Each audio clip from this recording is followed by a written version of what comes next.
everybody. Welcome. Thank you for joining us today. We are happy to be here with you. My name is Aga Chojnacka, and this is Magnus Drexler, the DP coordinator, joining us here today.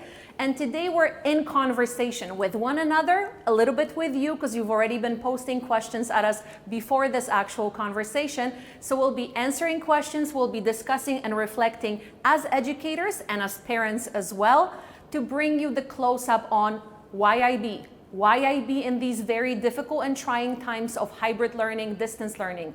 We will be looking at defining these terms. What is blended learning? What is hybrid learning? And what is supposed to do, what are you supposed to do as a parent or as a school or as a learner in all these different formats of learning? What are the best choices for you? What are the roles? What are the responsibilities? We will also be looking at what is IB for you as a parent, if IB is the best choice for you and for your child's future pathway. So as I've mentioned before, my name is Aga Chojnacka, and here at IGBIS, I'm a PYP Early Years and Elementary Curriculum Coordinator. In my role daily, I meet with parents, children, and students to make sure we teach and learn the IB way. And what that will mean, you will find out through our videos later. In my role, I also support schools across Asia Pacific, as Magnus does here as well, and he will tell you more about it, as a workshop leader, consultant, and an auditor. What that means, it's not only here at IGBIS that we strive to deliver the best IB education. Across Asia Pacific, there are other schools that require help of experienced educators like us to bring the IB up and running in their schools. Yeah, thank you, Aga. I'm Magnus Drexler. I'm the DP and CP coordinator here at IGBIS. I'm responsible for the grade 11 and grade 12 students here, and my day-to-day role is to make sure that the students are cared for, that they are on the best way to success in the future that they're aiming for. I've been an educator for over a decade. I am an IB examiner as well, and have been working for several years in the IB exam production. It's interesting, I was just calculating, between Magnus and I, we are in education for over 35 years. So we may not look it, because we're very young, but we've got almost 35 years collectively of educational experience and 12 years of parenting experience in the IB schools, as we are parents and we have kids in this very school. To really get into the terms of hybrid learning, blended learning, distance learning, and how they look in IGBIS, we would like to take you on a journey of what IB is. Because it's really hard to explain our experience here at IGBIS without looking at IB. And so we have a little video that explains the philosophy of IB and really demonstrates the key parts and the key elements that are really making the IB as a curriculum very unique. And I think we're also going to do a little future gazing, which means we're going to show you a very unique video of IB alumni. So you'll be able to see who the kids who are learners now may grow up to be.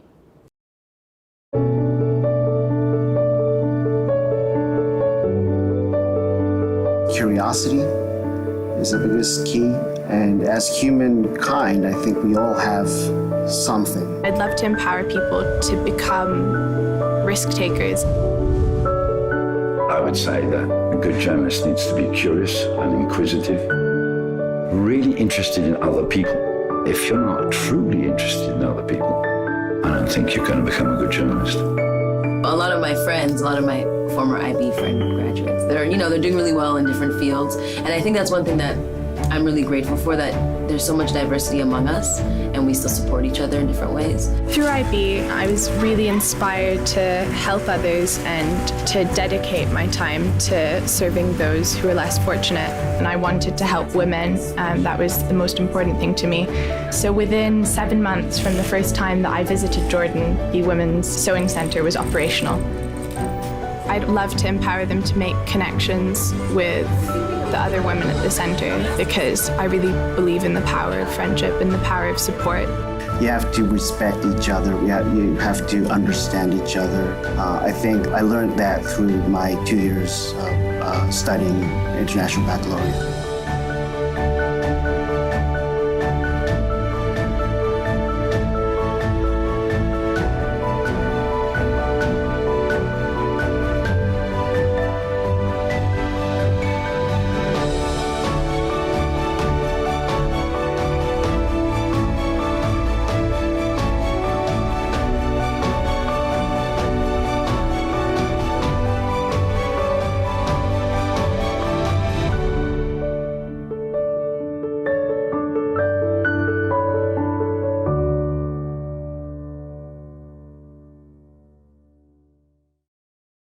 So Magnus, what are the key types of activities, strategies, and engagements that really keep the kids in the classroom while in hybrid learning?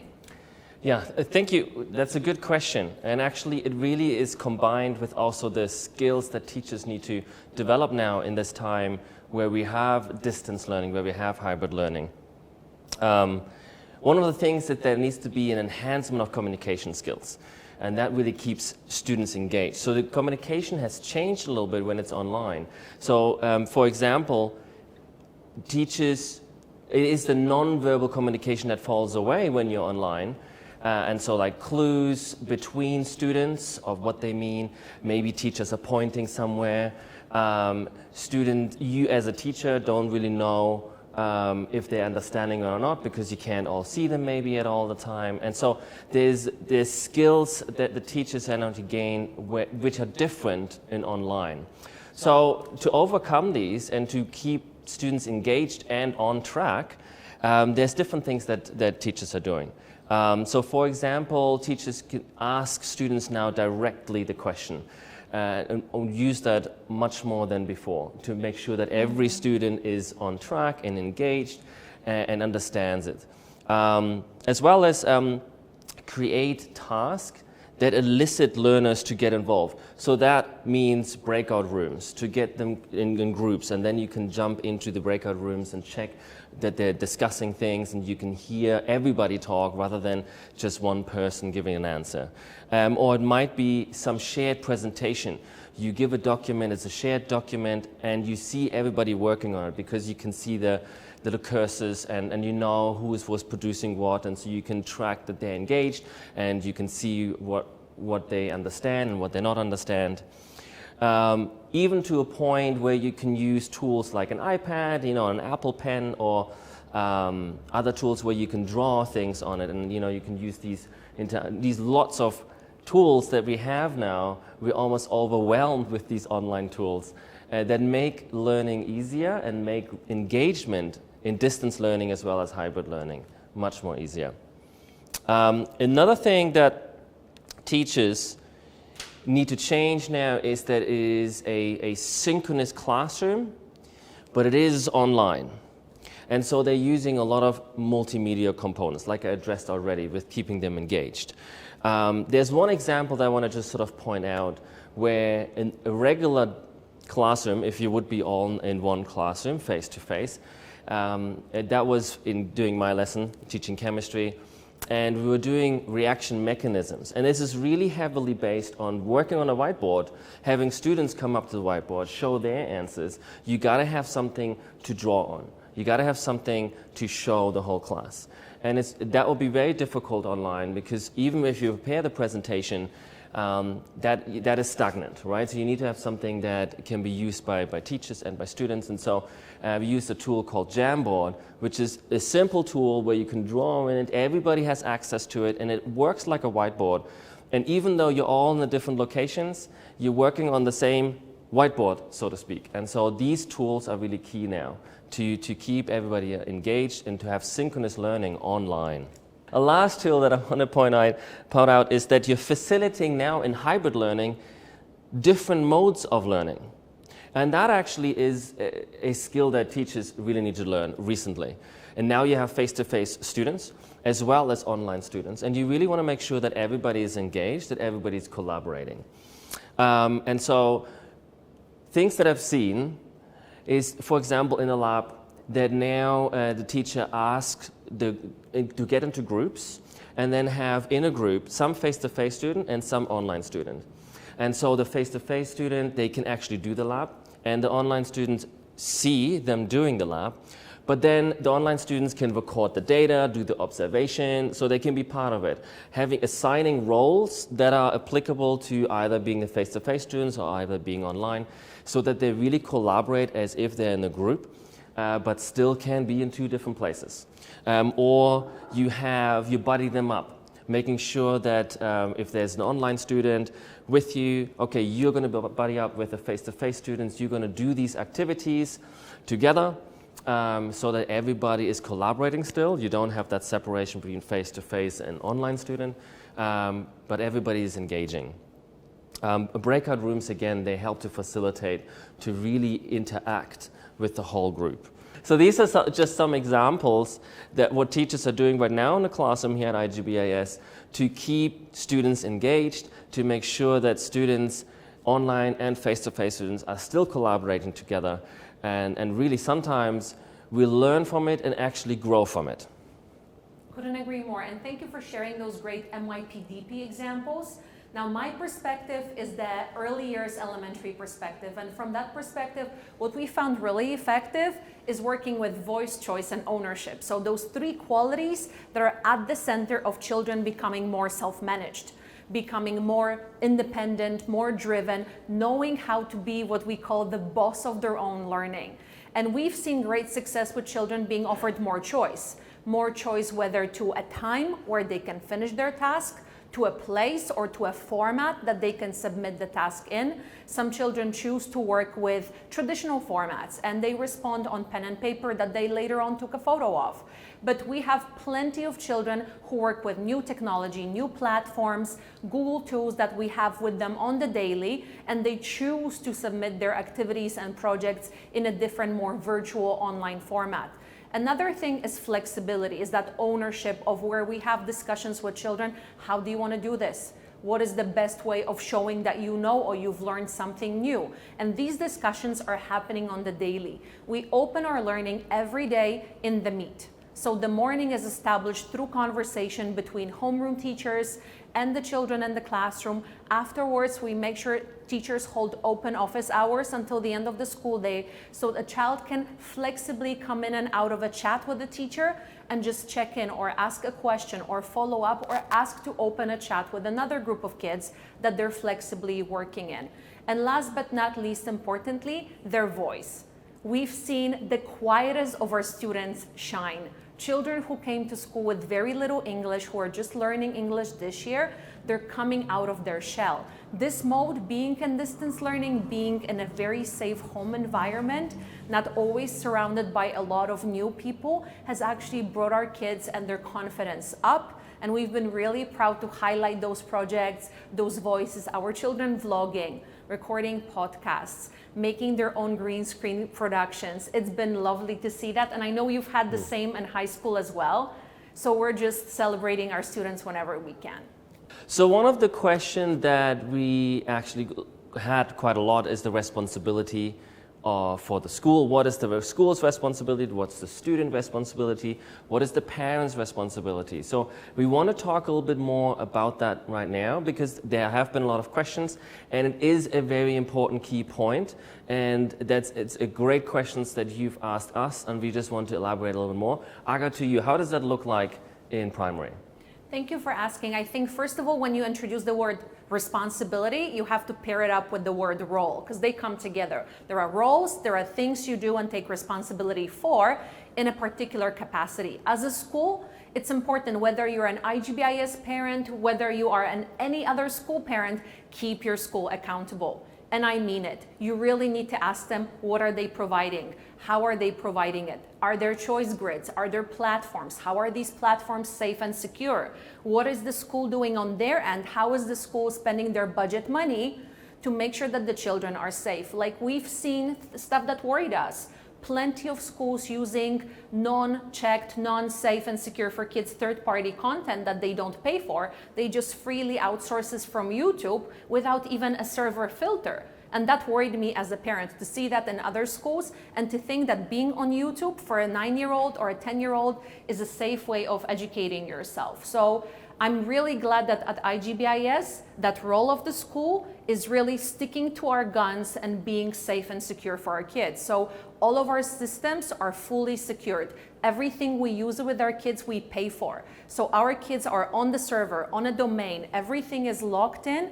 We are almost in this virtual school compound. When we know what their activities are, we can check them through our teacher dashboards. Exactly. We don't spy, but we always check in.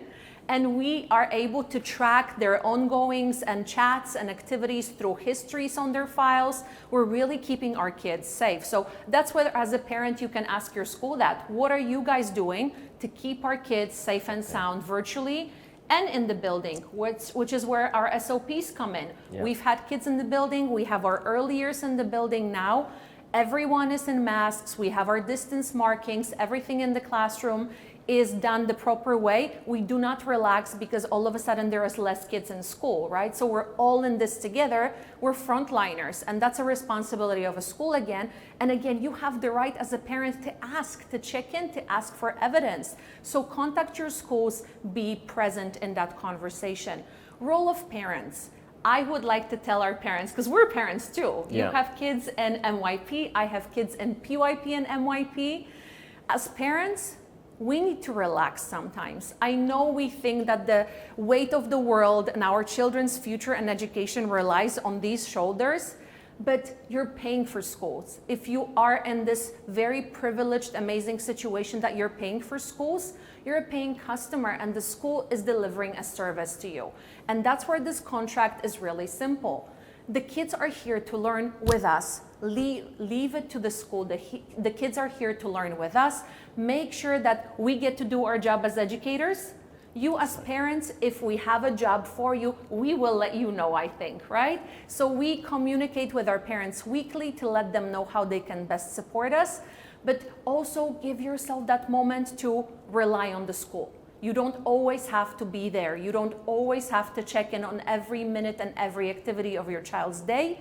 They will know from their teachers what to do, and they're also told that if they don't, they can always come to us and they can get that support during school hours on the minute, through the chat, through the email, through the Meet. We're there to support them so you can relax a little bit and have a regular life and try to maintain your balance. Now, role of the children, and this is where they grow in self-management skills, and Magnus, I'm sure, will give you more examples of that. Sure, yeah. Our kids are still little, so we have our 3-year-olds all the way to 12-year-olds in EY and elementary, but we're already teaching them how to rely on themselves, how to check their time, check their schedules, how to be balanced throughout the day, come in and out of live meetings, finish tasks on CISO, which is our learning platform. But this is a lesson. That process of learning at home is a lesson in itself. And I know when we send them off to you, there is more of the same and some more challenging tasks to teach them that self-management. Yeah, as you said, for the older kids, self-management is going to be key anyway. Doesn't matter in which mode of learning we are at. And I think that's where the learner profile that we have in IB really comes and helps, because self-management is really part of the IB philosophy as an approaches to learning, as well as an IB learner. And so I think that's beneficial of being an IB learner and being in the situation, because you're already prepared for it. But the expectations are that you now are checking on yourself. There is not the nagging adult around, and hopefully parents don't need to be there to be that nagging adult, and so that students take care of their own learning and to be responsible enough to check on what tasks they need to complete, that they're online at the right time, that they are present and engaged throughout the lesson. And so these are the things that are responsibilities and the role of the student. And that might be a struggle at the start, but it's a great learning curve for a student. And actually, they're going to be better off later on having gone through this, because they're just going to mature as they go through this trying time that we're in right now. In terms of roles of parents, I think there is a balance that we need to strike as parents. And I'm a parent as well. I sometimes probably are not as balanced as I should be. So there's two sides to the coin here. You want to ensure, first of all, that you have an conducive learning environment. That means that there is a corner in the house where it's actually a nice space for your child to learn. And it's really not great to be in the bedroom. It's better if it's somewhere else in the house, so you have a clear separation of this is not school, this is school. And so this is the key thing that we already said in primary, as well as one of the things that we advise parents. Then engaging your children at the dinner table, for example. What have you learned? Obviously, with students not having as much face-to-face time now with other people, it's great for them to share what they've learned by just talking about it and having that opportunity. So that's something that parents can do at home. Another thing is for parents, they can keep track of the progress. We have a learning management system called ManageBack that really makes it easy for secondary students, or for secondary parents rather, to keep track of what's going on, what assessments are there. But then there's the balance. You also need to make sure that you let things go and relax a little bit. Sometimes you need to give your children some space and let them learn and let them struggle a little bit, because that's part of the learning curve for sure. And then obviously the role of the school for us for sure is that we need to make lessons as engaging as possible with the situation that we're having. And we have shared a little bit how we do that in hybrid learning, using lots of online tools, media tools. Teachers spend a lot of time, a lot of extra time, in searching for these tools that work, preparing them, making them really work in the classroom with that topic that they're teaching right now. Maintaining engagement in collaboration between the students, and we talked about that a lot, but that also takes a lot of planning, and that is our responsibility and role as well. And keeping it as active and interactive as possible. That's obviously one of our worries, that students are not as active, but we're trying our best to keep things active, that we have maybe flex time where we are doing some active things, that we in the classroom you have 5 minutes of a task that is more active. And so we're really trying to make it as active as possible. And I think you've pointed it out so well. Schools who've entered this really rough period of distance learning or hybrid learning, being IB schools, have this beautiful advantage. Our children have always been taught, have always been supported in becoming more independent, in becoming self-managed, in becoming great communicators, great researchers, thinkers, and socializing in a healthy way, and being balanced, because that's part of our ethos. This is the learner profile, this is approaches to learning skills, whereas for other schools that are just coming on board, this might be a bit of a cultural, educational, and pedagogical shock. In a way, if you're in an IB school that's doing the IB program well, you can already see that advantage now coming in the rescue of your children, who are much more self-managed and well-oriented in the situation where there is more flexibility, communication, critical thinking skills, and collaboration required. So basically, we're utilizing 21st century skills. Yeah. It's interesting that you say that. I'm just sort of remembering one of the approaches to learning, more specific outcomes, is that you are communicating using a variety of media and a variety of audiences. Now, traditionally that is difficult to provide, but now you're almost doing it in hybrid learning. You have face-to-face audience, you have online audience, you're using different tools to communicate. Is it a meet? Is it a presentation in front of the class? Is it in the breakout room when you're talking? So it actually, in some ways, it does have a silver lining. You are learning from it, and hybrid learning can have its benefits. Definitely. I couldn't agree more. Okay, at this point we actually wanted to tell you that at the end of the session we're going to answer some live questions, so please stay with us and please put questions or comments below so that we can answer them at the end of the session. So in our conversation today, we're going to cover a lot of questions that we've already collected through parent groups that we're a part of and parent surveys. So please stay in and tune in if you want to find out how the things you often worry about turn out, and we can help you figure out what's best for yourself and your child in this new distance learning situation.